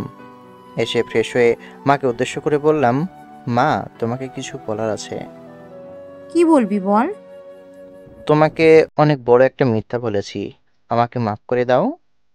কি হয়েছে বলবি তো, না বলে এইসব বলে যাচ্ছে। মাকে সব কিছু বললাম। মা সব কিছু শুনে আমার দিকে তাকিয়ে আছে। আমাকে মাফ করো, আমি তোমাকে না বলে এমন একটা কাজ করে ফেলেছি। একবারেও ভাবলি না তোর উপর কেমন একটা দাগ লেগে যাবে? তোকে আর কি বলবো বল, যেটা হয়ে গেছে আর তো ঠিক হয়ে যাবে না বা পরিবর্তন করাও সম্ভব না। মেয়েটা যখন থাকতে চাইছে তখন আর সমস্যা কোথায়? সমস্যা অনেকগুলো, তুমি বুঝতে পারছো না। যদি কখনো খোঁটা দেই তখন কেমন লাগবে? আর যদি তোমাকে কিছু বলে তখন আমার কেমন লাগবে? আমরা যেমন সাধারণ, তেমনি সাধারণ কাউকে নিয়ে আসবো। এমন তো নাও হতে পারে, তাই না? যদি হয় তো কি হবে? আচ্ছা, বিয়েটা কি তোর কাছে খেলনা মনে হয়? বিয়ে একবারই হয়, বিয়েটা যেমনভাবে হোক। হয়েছে তো, এসব ডিভোর্স ভালো কিছু না, এগুলো ভালো না। মেয়েটা যখন বলছে তখন তোর সমস্যা কোথায়? আচ্ছা ঠিক আছে, তুমি যখন বলছো তখন না হয় বলবো। জানি তুমি কষ্ট পেয়েছো, তার জন্য সরি। আচ্ছা ঠিক আছে, আমি কিছু মনে করিনি, তোর মন খারাপ করতে হবে না। হুম। মায়ের সাথে কথা বলতে লাগলাম। এক সময় বলল, মেয়েটার নাম্বার আছে না? বৌমার নাম্বার আছে না? ফোন দে, আমি কথা বলবো। মায়ের দিকে একটু তাকিয়ে থেকে বললাম, না নেই, কখনো ফোন দিইনি। একবার ফোন দিয়েছিল, কিন্তু কোনটা নাম্বার ভুলে গেছি। আচ্ছা ঠিক আছে, আগামীকাল নাম্বার নিয়ে আসবি, তারপর কথা বলবো না হয়। হুম। ঘরে এসে ভাবতে লাগলাম, আগামীকাল তো শুক্রবার, ছুটি আছে, তানিশ আপুর সাথে দেখা করি। ফোন দিই। তারপর আপুকে ফোন দিয়ে বললাম যেন দেখা করে। ফোন রেখে মাকে বলে বাইরে চলে আসি। এসে মানুষের সাথে আড্ডা দিয়ে রাতে এলাম। তারপর খাবার খাওয়া শেষ করে দিলাম ঘুম। পরের দিন সকালে ঘুম থেকে উঠে ফ্রেশ হয়ে খাওয়া শেষ করে রুমে আসতে দেখি ফোন বাজছে। ফোন রিসিভ করে সালাম দিয়ে বললাম, জি, কে বলছেন আপনি? তোমার ফোনে আমার নাম্বার সেভ করা নেই? না, আসলে প্রয়োজন মনে করিনি। জি বলেন, কি বলবেন? তোমার ইচ্ছে। আর আম্মুকে বলছো সব কিছু? জি বলেছিলাম। আপনার সাথে কথা বলতে চেয়েছিল, কিন্তু আপনার নাম্বার না থাকায় ফোন দিতে পারিনি। আচ্ছা, এখন আমি ফোন দাও। আচ্ছা। ফোন নিয়ে গিয়ে মাকে ফোন এগিয়ে দিয়ে বললাম, এই যে রাতে কথা বলতে চেয়েছিলা, কথা বলো। মাকে ফোন দিয়ে ঘরে চলে এলাম। জানি না তাদের ভিতরে কি কথা হলো। একটু পরে এসে মা ফোন এগিয়ে দিয়ে বলল, বাজার থেকে ঘুরে আয় তো, শাক সবজি মাছ মাংস নিয়ে আসবি। মায়ের কথা শুনে বুঝলাম আসছে, তাই বললাম, আচ্ছা ঠিক আছে। পকেটে ফোন নিয়ে বাসা থেকে বেরিয়ে চলে আসি বাজারে। তারপর শাকসবজি মাছ মাংস নিয়ে বাসার সামনে আসতে দেখি বাসার সামনে গাড়ি দাঁড় করানো আছে। ভিতরে এলাম, দেখি ম্যাম, তানিশা আপু আর মা বসে আছে। এই যে নাও, সব কিছু নিয়ে এসেছি। ম্যাম আমাদের বাসায় খাবার খেতে পারে তবেই। রাখ তোর ফালতু কথা, এত যে বেশি কথা বলো। হুম। আমাকে বকা খাওয়া দেখে ইরা হাসছে, আবার হাসি দেখানো হচ্ছে। কেমন আছো বলো? আলহামদুলিল্লাহ ভালো, তুমি? আলহামদুলিল্লাহ ভালো। আচ্ছা গল্প করেন। আচ্ছা গল্প করো, আমি ঘরে যাই। তারপর ওখান থেকে ঘরে চলে এলাম। এসে চুপ করে বসে আছি। কারো আসার শব্দ পেয়ে দরজার দিকে তাকাতে দেখি ম্যাম। জি, কিছু কি বলতেন? না, দেখতে এলাম রুমটা কেমন। রুম তো দেখি গোছানো আছে। জি, মা গুছিয়ে রাখে। আপনি যে আসলেন, খেতে পারবেন তো আমাদের বাড়ির খাবার? আর বসতে পারছেন এসব চেয়ারে? পাগলেও নিজের ভালো বুঝে, কিন্তু আপনি বুঝেন না। এমনভাবে তাকিয়ে থাকেন কি জন্য? না, এমনিতেই। আচ্ছা, তোমার আমাকে এইসব না বললে কি পেটের ভাত হজম হয় না? আমাকে কি তোমার মানুষ মনে হয় না? মনে কেন হবে না? তবে মানুষের ভিতরে তো জাতভেদ আছে। আপনারা উঁচু লেভেলের, তাই বললাম। আপনি যে এমন করবেন জানলে কখনোই ওই প্রস্তাবে রাজি হতাম না। আমি ভাবলাম আপনাকেও সাহায্য করা হবে আর আমারও কিছু টাকা হবে, তাই এমন চুক্তি করেছি। যা হয়েছে ভালো হয়েছে। আচ্ছা শোনো, আগামীকাল থেকে আমার বাসায় তুমি আর আম্মু থাকবা। আম্মুর সাথে কথা হয়েছে এবং উনি রাজি হয়েছেন। যদিও প্রথমে রাজি হয়নি, পরে ইমোশনাল ব্ল্যাকমেল করার পর রাজি হয়েছে। সব বুঝলাম, কিন্তু একটা কথা শুনে রাখবেন। যদি আমাকে বা আমার মাকে কোনো এক কথা খোঁটা দিয়ে বলেছেন বা রেগে বলেন, আপনি যেভাবে বলেন না কেন, সেদিনই আপনি আমার লাইফে এবং আপনার বাসায় শেষ দিন। ওই কাগজপত্র লাগবে না, মৌখিক তালাক দিয়ে রেখে দেব। আচ্ছা, তোমার এমন কেন মনে হচ্ছে? কারণ বড় লোকরা এমনই, খোঁটা দিবেই। মানুষের জবানকে কোনো বিশ্বাস নেই। আচ্ছা, আমাকে কি তোমার মানুষ মনে হচ্ছে না, না অমানুষ মনে হচ্ছে? গতকাল থেকে আমাকে সেই পরিমাণ বলেছো, তার সব সহ্য করেছি, না উত্তর দিয়েছি না প্রতিবাদ করেছি। আমি তো চাইছি আপনি প্রতিবাদ করেন, আপনি দূরে চলে যান। আমি তো সেটাই চাচ্ছি। আবার আপনি আমার দিকে এমন করে তাকিয়ে আছেন কেন? আমি কি অন্য পুরুষের দিকে তাকিয়ে আছি? আমি আমার বরের দিকে তাকিয়ে আছি। আর তোমার সমস্যা হবার তো কথা না, তাই না? আপনার এমন চেয়ে থাকার কারণ খুঁজে পেলাম না। আমাকে এমনভাবে দেখার কি আছে? অনেক কিছুই আছে, আবার কোনো কিছুই নেই। সেটা বড় কথা নয়। কথা হচ্ছে তোমাকে পড়াশোনা শেষ করতে হবে, নিয়মিত কলেজে যেতে হবে। তুমি ডিগ্রির ফার্স্ট না সেকেন্ড ইয়ারে জানো? জি, সেকেন্ড ইয়ারে। যে ভার্সিটিতে আমি পড়তাম বা তানিশা পড়েছে, ওখানে অনার্স প্রথম বর্ষে ভর্তি করিয়ে দিচ্ছি। তুমি ওখানে অনার্স থেকে পড়বা। এমনভাবে তুমি তাকিয়ে আছো কেন? আমি এখানে পড়াশোনা শেষ করলে সমস্যা কোথায়? ওখানে পড়াশোনার মান খুব ভালো না। আর দুইটা কলেজের ভেতরে ভালো কোনটা? পড়াশোনার মান কোনটার ভালো? আচ্ছা ঠিক আছে, আপনি দেখি এখন আমার অভিভাবক হয়ে গেছেন। না তো, আমি তোমাকে আমার অভিভাবক বানাতে চাই। আচ্ছা, সেই সব কথা বাদ দাও। আগামীকাল তোমার কলেজে গিয়ে সব কিছুর সার্টিফিকেট তুলে নিবা। আচ্ছা, আমি সাথে থেকে সব কিছু করে দিব, ওইটাই ভালো হবে। আর আজকে আবার সন্ধ্যায় কাজী অফিসে যাওয়া লাগবে। কেন? হ্যাঁ, মনে হচ্ছে কিচ্ছু বোঝো না? আম্মুর সাথে থাকবে, বুঝেছো? জি বুঝলাম। আচ্ছা, চুক্তি অনুযায়ী আমার টাকাটা তো দিলেন না? রাতে সব টাকা দিয়ে দেব। লাগতো না আপনার টাকা, আমি আপনার থেকে কোনো কিছুই নিব না। আমি কি আসতে পারি আপনাদের মাঝে? আরে আসো আসো, কেন পারবে না? আরে শোনো, যদি কোনো মেয়ের আশেপাশে গেছো তাহলে তোমার খবর আছে। আর কোনো মেয়ের চুলের খোপায় তো বেলি ফুল বেঁধে দাও দূরের কথা। আর তুই শুনে রাখ, আমার বরের আশেপাশে যাবি না। তুই কেমন বোন হলি না হলি সেটা আমায় দেখার বিষয় না। শোন, তোর পরিচয় হবে 35 দিন মতো, আর আমার সাথে পরিচয় বেশ কয়েক মাস। আর আমি ওর বড় বোন হই। তোর থেকে ওর ওপর আমার অধিকার বেশি। ও আমার চুলের খোপায় ফুল বেঁধে দিবে। আজ্ঞে জি না, আমার অধিকার আপনার থেকেও বেশি। আর যদি আমি ছাড়া যদি অন্য কোনো মেয়ের চুলে ফুল বেঁধে দিয়েছো তো ওনার হবে ভালোভাবেই। আমার উপর কার অধিকার নেই? আমার কাজ নেই, কাম নেই, ছোট বাচ্চাদের মতো ঝগড়া করে। আমার কথা শুনে দুজনে মিটমিট করে হাসছে। দুপুরে গোসল করে নামাজ পড়ে এলাম। ম্যামের নিচে পার্টিতে বসতে দেখে কিছু বলতে কেউ বললাম না। আমি গিয়ে একপাশে বসলাম। মা সবাইকে খাবার দিল। আমি খাওয়া শেষ করে রুমে চলে এলাম। বিকেলে আবারও সবাই কাজী অফিসে আসি।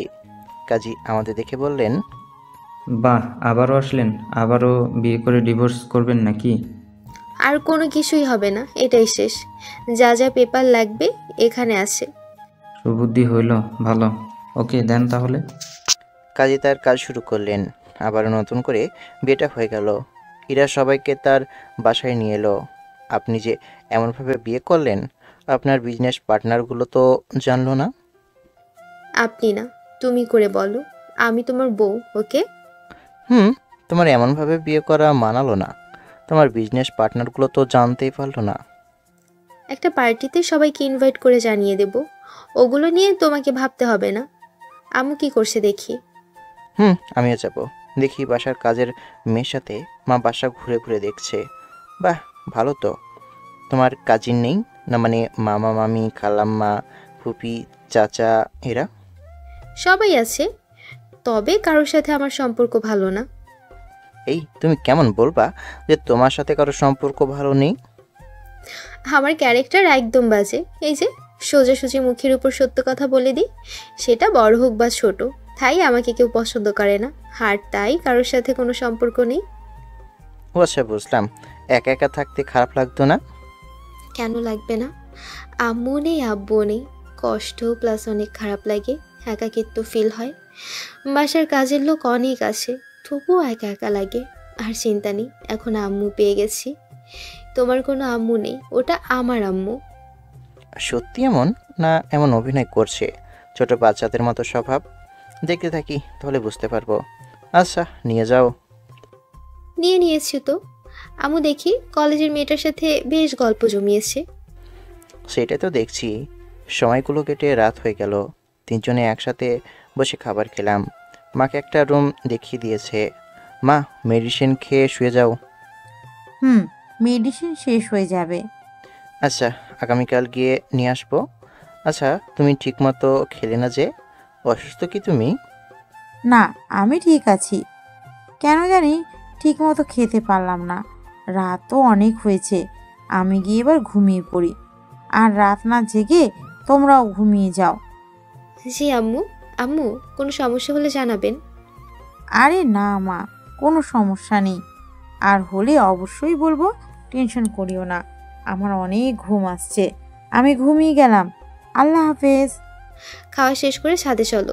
এত সুন্দর হয়ে চাঁদ উঠেছে, মুহূর্তটাকে এনজয় করব। চলো। তারপর খাওয়া শেষ করে ছাদে চলে এলাম। দেখি সুন্দর একটা দোলনা আছে, ওখানে গিয়ে বসলাম। ইশারা করে আমাকে ইরাতার কোলে মাথা রাখতে বলল।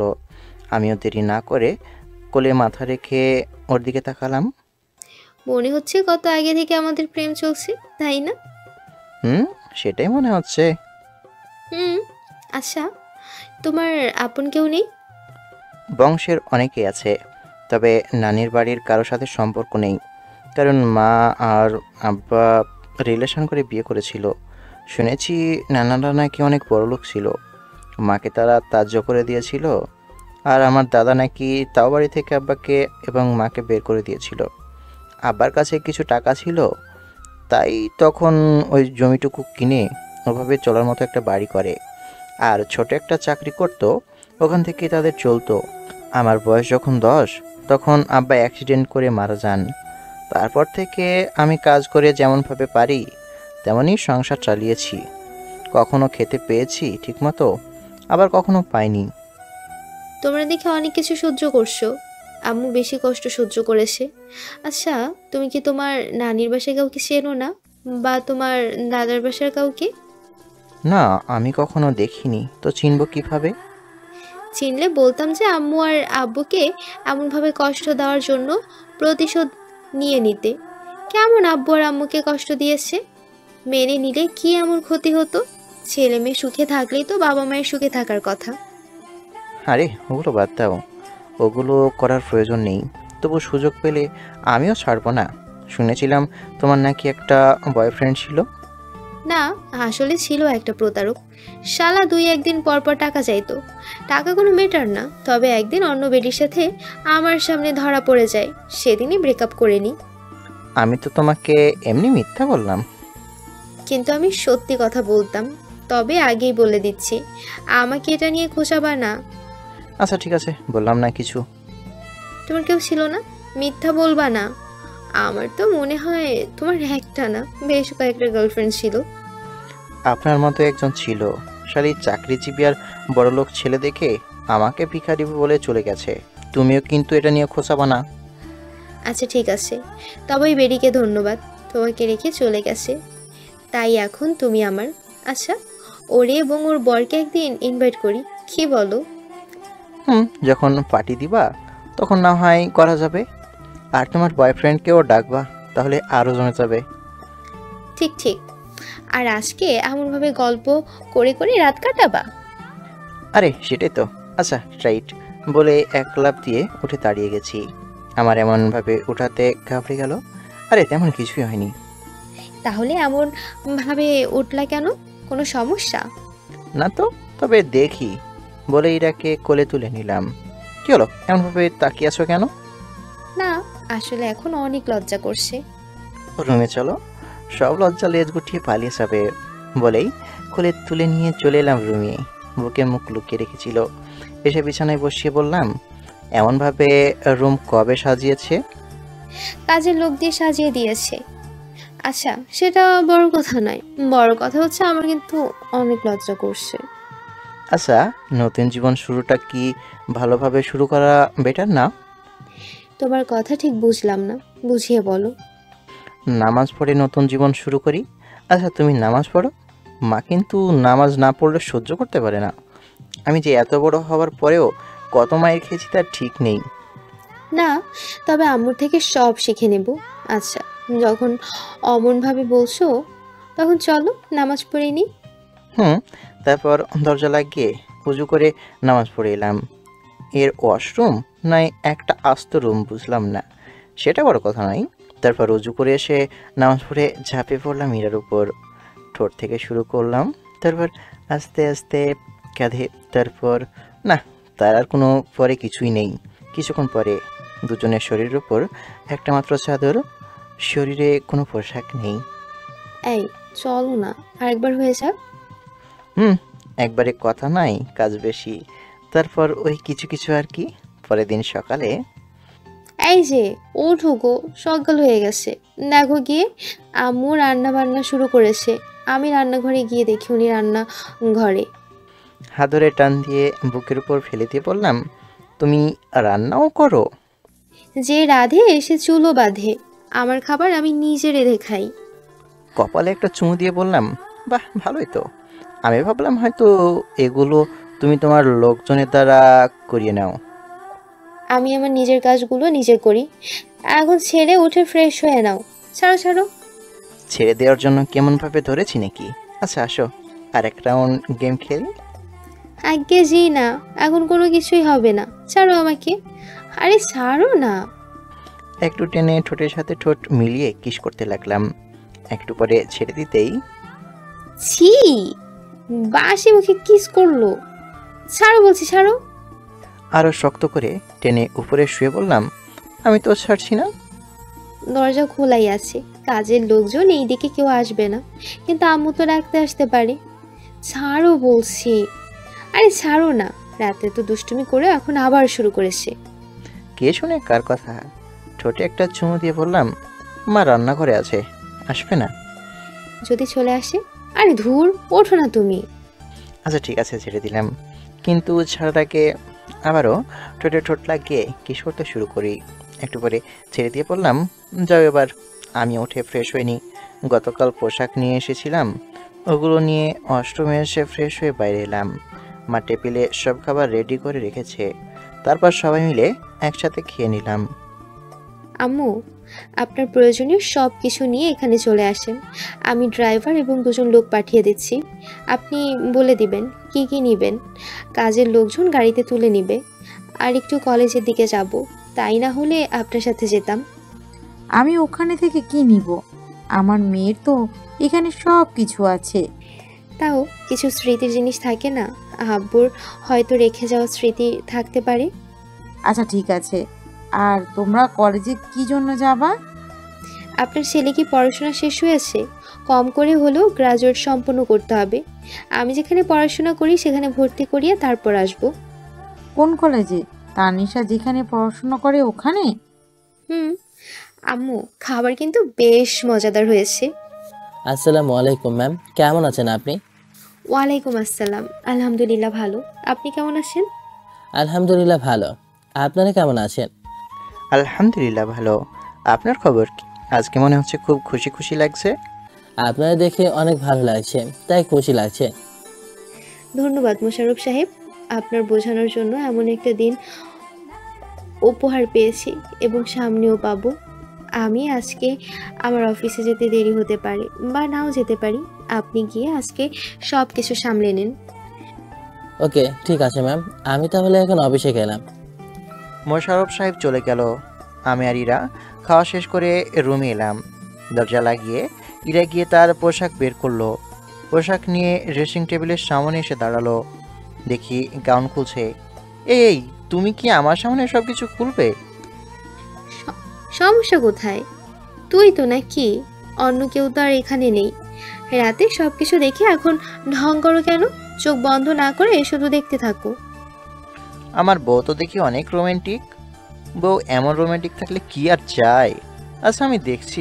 পোশাক খুলে ছায়া ব্লাউজ পরে শাড়ি পরতে পরতে বলল, নাও আমাকে শাড়ি পরতে সাহায্য করো। ওকে। উঠে গিয়ে হাঁটু গেড়ে বসে নাবিতে একটা চুমু দিলাম। এরা একটু কেঁপে উঠল। আই আই, কি হচ্ছে কি? এখন একদম কোনো দুষ্টুমি হবে না। আচ্ছা দাও। তারপর শাড়ির কুচি ধরতে এরা শাড়ি পরতে লাগলো। আমি মাঝে মধ্যে ওর পেট স্পর্শ করতে থাকি। রিরা হাত সরিয়ে দিতে থাকে। শাড়ি পরা শেষ হতেই কুচি ধরে উঠে শাড়ির কুচি গুজে দিয়ে কাছে টেনে কোমর ধরে নিজের শরীরের সাথে চেপে ঠোঁটে একটা চুমু দিলাম। এরা আমার মুখের দিকে তাকিয়ে আছে। কি হলো, এমনভাবে দেখো কেন? তুমি তো দেখি আমার থেকে বেশি রোমান্টিক। ওই একটু একটু মন চাইছে এমনভাবে জড়িয়ে ধরে রাখি।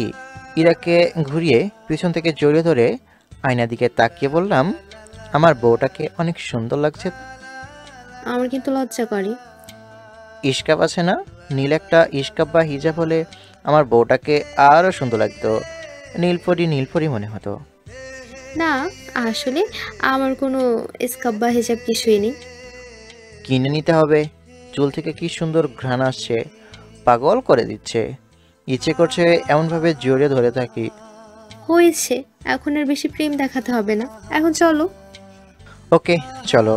তারপর কপালে একটা চুমু দিয়ে বললাম, শাড়ি ভালোভাবে পরা হয়েছে নাকি দেখি। হয়েছে। আগে মার্কেটে গিয়ে হিজাব নিয়ে পরে তারপর কলেজের দিকে যাওয়া হবে। আগে যে দেখেছে, এখন থেকে শুধু আমি আমার বউকে দেখব, অন্য কেউ দেখতে পাবে না। বোরকা পরতে হবে, শাড়ি গাউন আর সব বাসায় যখন তখন পরবা। আর বাইরে গেলে শুধু বোরখা। আমি শুধু আমার বউকে দেখব, বুঝেছো? আচ্ছা ঠিক আছে জনাব, আপনার কথা মতোই কাজ হবে। এখন চলুন তো। তারপর মাকে বলে চলে আসি। ড্রাইভার নেইনি, ইরাই গাড়ি ড্রাইভ করছে। একটু পরে মার্কেটে চলে আসি। এসে একটা হিজাব নিয়ে পরে নিল। এই তো আমার বউটাকে এখন অনেক সুন্দর লাগছে। এবার যাওয়া যাক। তারপর আমার কলেজে এসে সার্টিফিকেট থেকে আর সব কিছু নিয়ে ওর ভার্সিটিতে এলাম। আমি বললে নিশ্চিত এগুলো আজকে পেতাম না। ইরা সাথে ছিল, সেই পেয়ে গেছি। বিজনেসম্যান, একটা পাওয়ার আর সম্মান তো আছেই। তারপর ওখান থেকে ওনাদের ভার্সিটিতে চলে এলাম। কত স্বপ্ন সবার এখানে পড়াশোনা করার। দুজনে একসাথে হেঁটে আসতে লাগলাম। তখনই কয়েকটা মেয়ে এলো। দেখি তানিশা আপু আছে। কি রে ইরা, এটি তোর কাজই নাকি? দেখতে কত কিউট। সিঙ্গেল আছে নাকি? না, বিবাহিত। কি বলিস, বিবাহিত? দেখে তো পিছিয়ে মনে হচ্ছে। আরে বল না, এটা কে তোর? ক্রাশ খেয়েছি রে। তাহলে বাস খেয়ে নে। এটা আমার হাজবেন্ড, গতকাল বিয়ে করেছি। মজা করিস আমার সাথে? তুই বিয়ে করি আমরা কেউ জানাম না। আরে সত্যি বল না, এটা কে তোর? তানিশা আপুর কথা শুনে সবাই এবার অবাক হয়ে ইরার দিকে তাকিয়ে আছে। তুই বিয়ে করে নিয়েছিস সত্যি? আর বিয়ে করলি তো করলি তোর থেকে ছোটকে? তো সমস্যা কোথায়? আবার এই পিচ্চিকে দেখে নাকি ক্রাশ খেলি, তারপর আরও কত কি। আর ছোট বলে কি পারি না নাকি? কোথায় কোনো সমস্যা হলো না তো, কত সুন্দরভাবেই ফার্স্ট নাইট কাটিয়ে দিলাম। আচ্ছা তোমরা কথা বলো, আমি এখান থেকে যাই। তোর পিচ্ছি বরকে এমনভাবে লজ্জা দিলি যে চলে যেতে চাইছে? আচ্ছা এমনভাবে বিয়ে করলি কেন? কিছু সমস্যার জন্য এমনভাবে বিয়ে করা, তবে সবাইকে ইনভাইট করে জানিয়ে দেব, সমস্যা নেই। ও আচ্ছা, তানিশা মনে হয় এটা জানতো না, তাই না? জানতো, তবে তাকে বারণ করেছিলাম, তাই তোদের কিছু বলেনি। আচ্ছা, আমরা প্রিন্সিপালের রুম থেকে আসছি। বাচ্চা মানুষ তো, পড়াশোনা করেনি, তাই ভর্তি করিয়ে দিই। যা যা, তোর তো দুই। দেখি তানিশ আপু ওই আপুর মুখ চেপে ধরেছে। এদের মুখে কোনো কিছুই আটকায় না। ওটা বললেও খাওয়া হবে, আর না বললেও খাওয়া হবে। চলো চলো, এদের কাছে থাকলে লজ্জা ছাড়া আর কিছুই পাবা না। ইরা আমার হাত ধরে টানতে টানতে নিয়ে যেতে লাগলো। সব কয়টা হাসাহাসি করছে। এদের সাথে থাকলে লজ্জা ছাড়া আর কিছুই পাওয়া যাবে না। কেউ বুঝতে পারছি। তারপর প্রিন্সিপালের সাথে কথা বলে কাজ শেষ করে চলে আসি।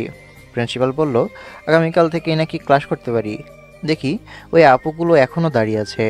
ওদের কাছে যেতেই, চলে যাবি? একটু মার্কেটে যাব, তারপরে ওখান থেকে অফিসে যেতে হবে। আচ্ছা, আমাদের দুলাভাইকে রেখে যা, একটু আদর যত্ন করে খেয়ে যাবে। চুপ, আমার পিচ চিকিউট বরের দিকে একদম নজর দিবি না, দিলে তোদের সব কটার খবর আসে।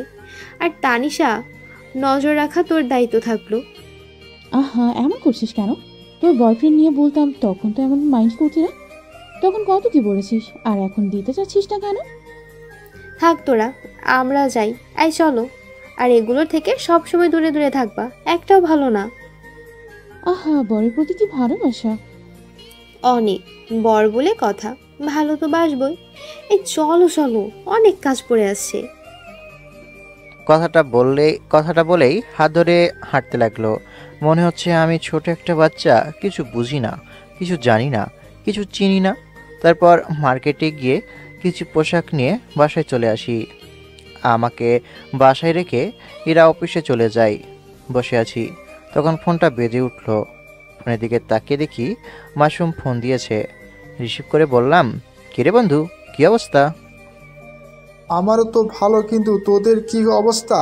আন্টিকে দেখেছি সব কিছু নিয়ে কোথায় জানে গেল? ওই যে আমার বউয়ের বাসায়। কিভাবে যে মাকে কনভিন্স করেছে জানি না। মা আমাদের বাড়ি ছেড়ে আমার বউয়ের বাসায় থাকতে রাজি হয়েছে। আর গতকাল আবার বিয়েটা হয়েছে। বাহ, ভালোই তো। সারা জীবন সুখে শান্তিতে থাক, সেই দোয়া করি। আচ্ছা বন্ধু, আমাকে একটা কাজের ব্যবস্থা করে দিতে পারবি না? পড়াশোনা করে ভালো একটা রেজাল্ট কর, তখন না হয় তোকে কোনো ভালো কাজে লাগানো যাবে। তারপর মাসুমের সাথে কিছুক্ষণ কথা বলে ফোন রেখে দিলাম। শুয়ে বসেই দিন কেটে গেল।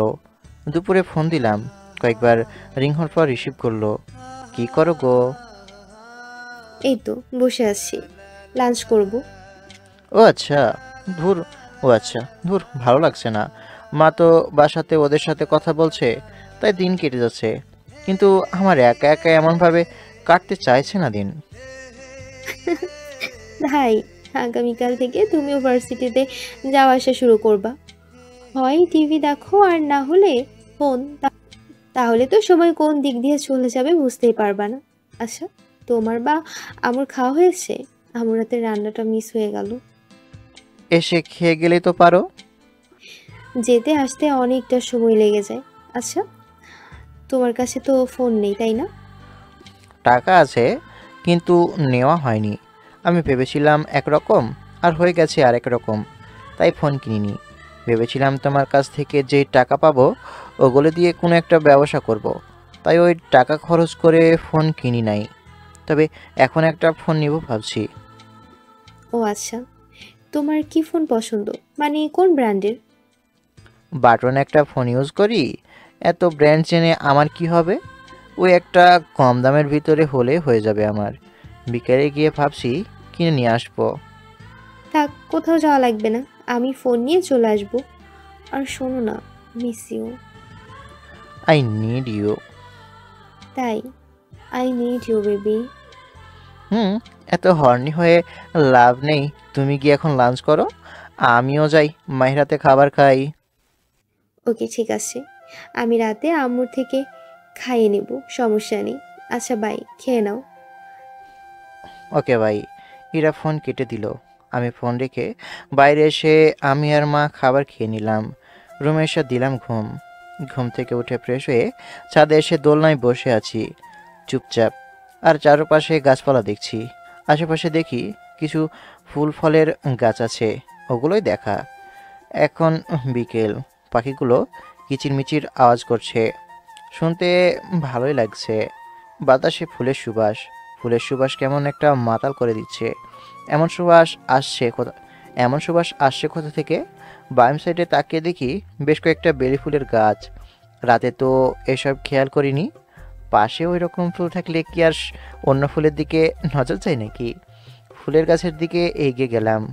বাসার পিছন সাইডে দেখি বাহারি ফুলের গাছ। ছাদ থেকে নেমে বাড়ির পিছনটাতে ঘুরতে লাগলাম। একটা বসার জায়গা বানানো আছে, ওটায় গিয়ে বসলাম। বেশ কিছুক্ষণ পরে ফোনটা বেজে উঠল।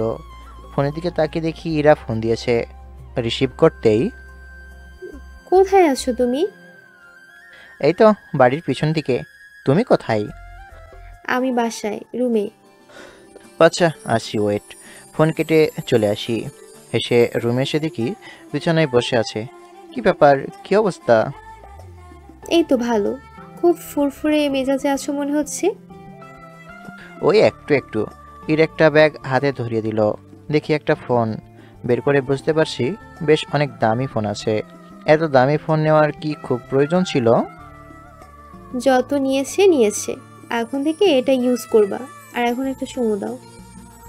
I am so hungry, I need your kiss.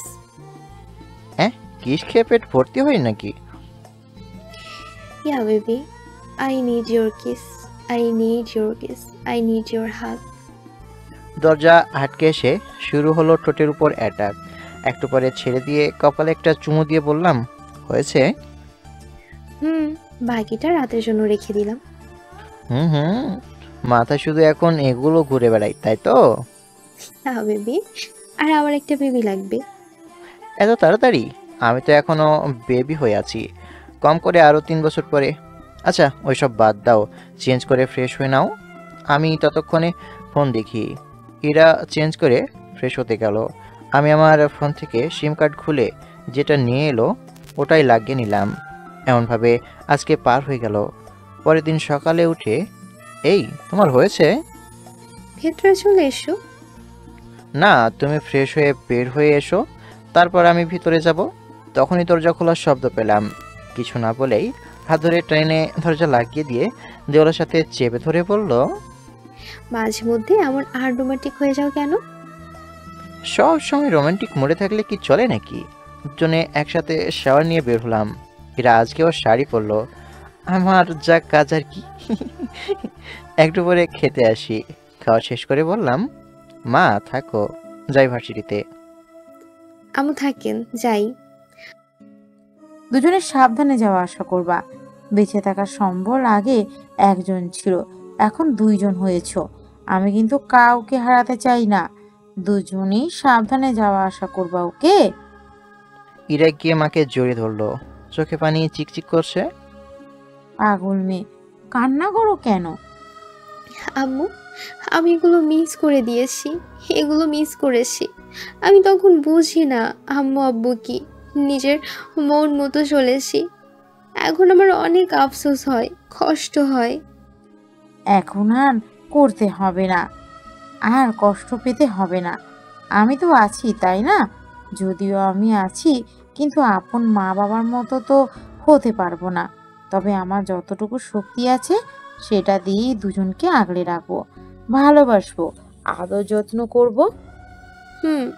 আর ভুল করলে নিজের মেয়ের মতো করে কিন্তু শাসন করতে হবে। আচ্ছা ঠিক আছে, এবার কান্না থামাও, অনেক কান্না করলা। দুজনে সাবধানে যাও, ওকে? আল্লাহ হাফেজ। আল্লাহ হাফেজ। মা ইরার গালে একটা চুমু দিল। আমি গিয়ে গাল এগিয়ে দিতেই আস্তে করে একটা থাপ্পড় দিয়ে বলল, যা সর, আর এখন ভার্সিটিতে যা। যাচ্ছি। এখন অন্যজনকে পেয়ে তো আমাকে ভুলে যাবেই। আচ্ছা থাকো, আল্লাহ হাফেজ। চলো। তারপর দুজনে চলে আসি।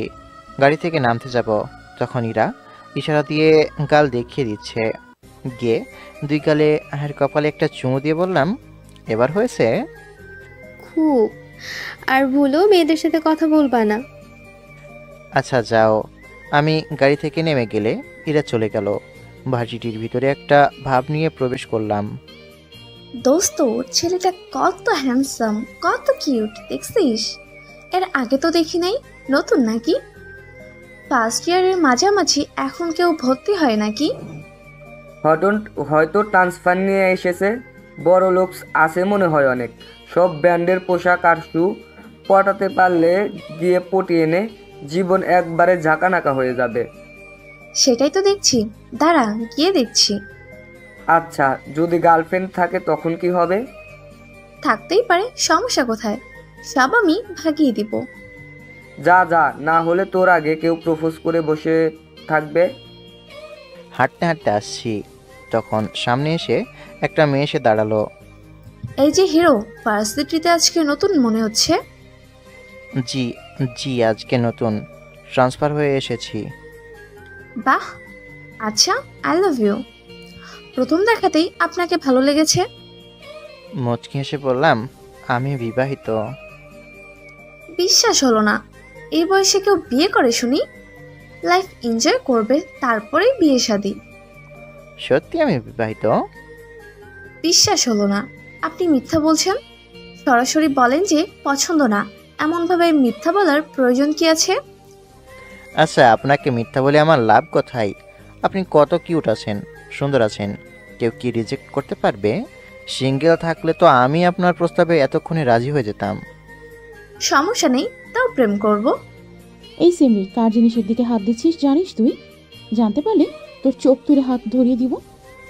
আপু, আপনি? আর আমার বান্ধবী ইরাকে তুই তো ভালোভাবেই চিনিস। না চেনার কি আছে, আজ তো একটা গুন্ডি। ওই সিনিয়র ভাইয়াটা কি যেন বলেছিল, তখন এমনভাবে মার দিল যে হাত ভেঙে দিয়েছে। এমনভাবে কেউ কাউকে মারে? কিন্তু আপনার বান্ধবীর সাথে ওনার সম্পর্ক কোথায়? এটা ওর বর, সামান্য গালি দেওয়ার কারণে যদি মারে তাহলে এর দিকে চোখ দিলে তোর কি অবস্থা হবে ভাব। তোর চোখ তুলে তো মার্বেল খেলবে। মেয়েটা আর কোনো উত্তর দিল না, এক প্রকার দৌড়ে চলে গেল।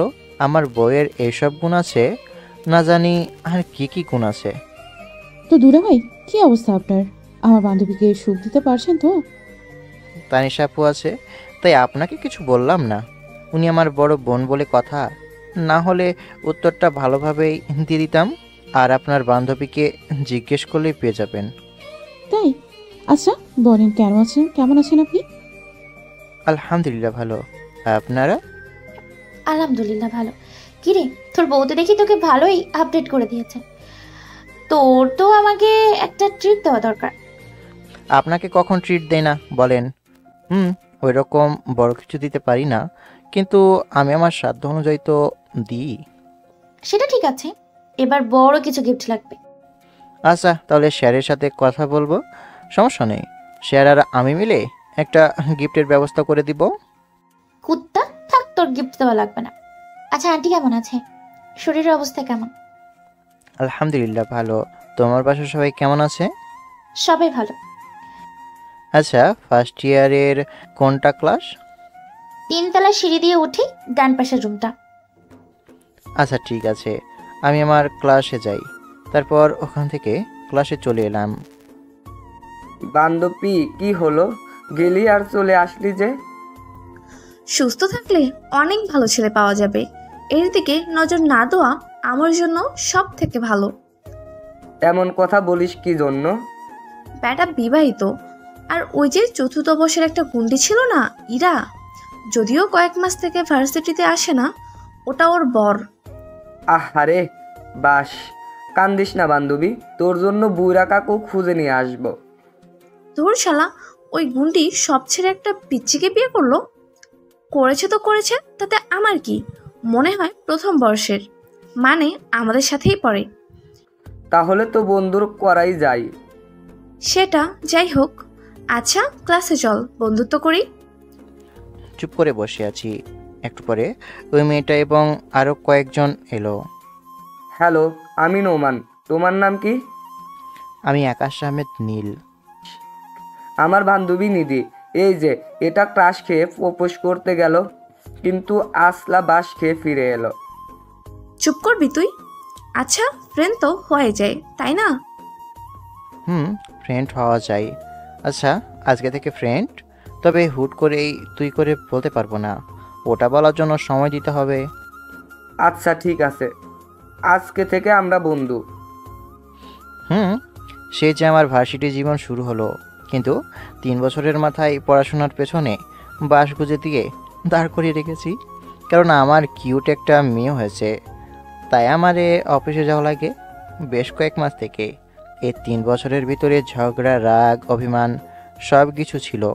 মাঝে মধ্যে মেয়েরা প্রপোজ করলে আমার পরিচয় জানার পর সাহস পাইনি আর কিছু বলতে।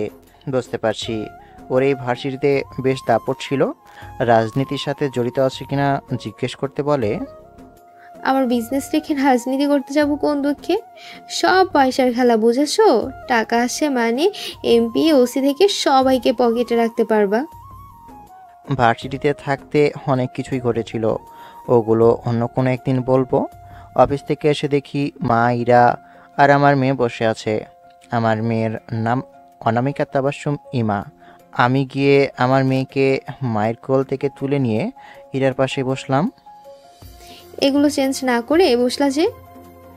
আরে আরে পরে চেঞ্জ করা যাবে, এখন আমি আমার মেয়েকে একটু আদর করে দিই। সেটাই করো। আমাকে তো তুমি এখন ভুলেই গেছো। আমার থেকে মেয়েকেই বেশি সময় দিচ্ছ। যদি জানতাম এমন হবে তাহলে ভেবেই নিতাম না। আর আমার ভালোবাসায় বেশি অংশে ভাগ বসিয়ে দিয়েছে। তাই না? পাশে তাকে দেখি মা উঠে চলে গেছে কবেই। শোনা, তোমার তো ভালোবাসবো, আদর করবো রাত 12টার পরে। ভালোবাসা আদর জমে তো রাত 12টার পরে। লাগবে না তোমার ভালোবাসা। তোমার ভালোবাসা তোমার কাছেই রাখো। আচ্ছা ঠিক আছে, ভালোবাসা, আদর, যত্ন সব আগের মতোই হয়ে যাবে। দিনগুলো এমন আনন্দের মধ্য দিয়ে যেতে লাগলো। আমাদের জন্য সবাই দোয়া করবেন যেন এমনভাবে সুখে শান্তিতে থাকতে পারি। গল্পটা এখানে শেষ করলাম। কার কাছে কেমন যে লাগলো জানি না, তবে ভালো লাগলে লাইক, কমেন্ট, শেয়ার করবেন। ধন্যবাদ। আল্লাহ হাফেজ।